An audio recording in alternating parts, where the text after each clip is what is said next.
In 2017, Julie Roginsky did what many fear, but few dare to do. She filed a lawsuit against Fox News, one of the world's most powerful media empires. Imagine standing up to a network with global influence, where silence is rewarded and speaking out could mean career suicide. Julie's lawsuit was more than just a case. It was a rebellion against a toxic culture where loyalty was demanded but never repaid, and manipulation ran so deep it could suffocate anyone brave enough to push back. This wasn't just a fight for her own career. It was a challenge to a system that seemed designed to protect power rather than people. Julie's story is shocking, but perhaps even more chilling is how disturbingly common it is. As we peel back the layers of her experience, think about how many employees every day face toxic bosses who manipulate, gaslight, and make empty promises just to keep control. That sounds like narcissism to me. Julie's ordeal began with Roger Ailes, the towering figure behind Fox News. Ailes didn't just lead the network, he commanded it, wielding power over every individual who crossed his path. Ailes called her into his office repeatedly under the pretense of discussing work. But these meetings quickly veered into invasive territory, conversations that tested boundaries, shifting focus from professional topics to Julie's personal life. He wasn't mentoring, he was testing the extent of his control. Ailes' tactics didn't stop there, though. He dangled career advancement in front of her, but only if she played along. Can you imagine the audacity it takes to treat someone's career like a bargaining chip? How many of us have encountered these toxic bosses? You know, the ones who keep us on a leash with promises they never intend to keep? But Ailes wasn't alone. They seldom are. Bill Shine, a man Roginsky once trusted, turned against her the moment she refused to join Team Roger, and publicly sided against fellow survivor Gretchen Carlson. Carlson, a former Fox News anchor, had already bravely filed her own lawsuit against Ailes. Her courage opened the floodgates, inspiring other women to step forward with their own stories of abuse.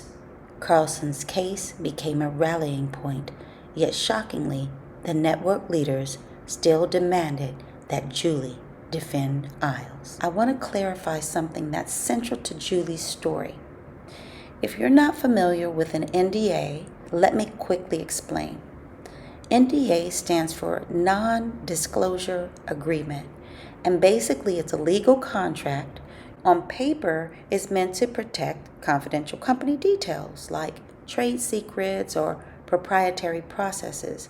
But in cases of workplace harassment, discrimination, or abuse, NDAs can become a powerful tool of silence. Imagine it. You've been mistreated by your boss at work, and you're finally ready to speak up. But you are legally bound because you signed an NDA that threatens serious consequences if you tell your story. So instead of protecting employees, NDAs in these kind of cases can shield the company and its leaders from public scrutiny. And in Julie's case, these NDAs weren't just paperwork. They were mechanisms designed to keep her and others quiet, to cover up systemic issues at Fox, and to preserve the reputation of those in power. And this is why advocates like Julie and Gretchen Carlson have been pushing to ban NDAs in cases of harassment and abuse. Their goal is simple: to make sure people can speak their truth without fear of retaliation, and to ensure that no one is forced into silence simply to protect somebody else's power. And that's a big battle. So let's get back to the story. So Gretchen Carlson wasn't alone in standing with Julie. Another voice was Diana Falzone, a fellow Fox News employee who had her own battle with the network. They're stacking them up, y'all. Falzone, a reporter and an on-air personality, shared her struggle with endometriosis publicly, only to find herself essentially sidelined. Her lawsuit exposed yet another dimension of Fox's toxic culture, a pattern of silencing women who didn't fit the image the network wanted to project. Think about when you turn on Fox News. What do the women look like to you? How are they all dressed? They're all of a certain kind of weight. They might have like this kind of outlier who might be just a little bit heavier, but they all wear these bright dresses with very high heels. And they sit as if drinking with men at a bar after work. It's very put together. It's very performative. And I think it's downright ugly. Anyways, together, these three women, Roginsky, Carlson, and Falzone, wanted more than their personal justice. They sought real, lasting change. And they co-founded Lift Our Voices, a nonprofit dedicated to ending workplace silencing tactics like NDAs and forced arbitration, which shield toxic bosses and silence the victims. These silencing mechanisms, intended to protect companies, only end up shielding predators, leaving victims isolated, trapped, and unable to tell their truth. Julie's courage led her far beyond the walls of Fox News. In 2022, the Russian government blacklisted her, branding her as an enemy of the Putin regime. For Julie, a woman born in Moscow to Soviet dissidents, this was a profound moment, a consequence of a lifetime spent defying those who abuse power. Her parents had risked everything to escape the Soviet Union, seeking freedom in America. To Julie, being blacklisted by Russia was, as she put it, the honor of my life. Her story, though, asks us a haunting question. Why do so many organizations protect toxic bosses while forcing employees into silence?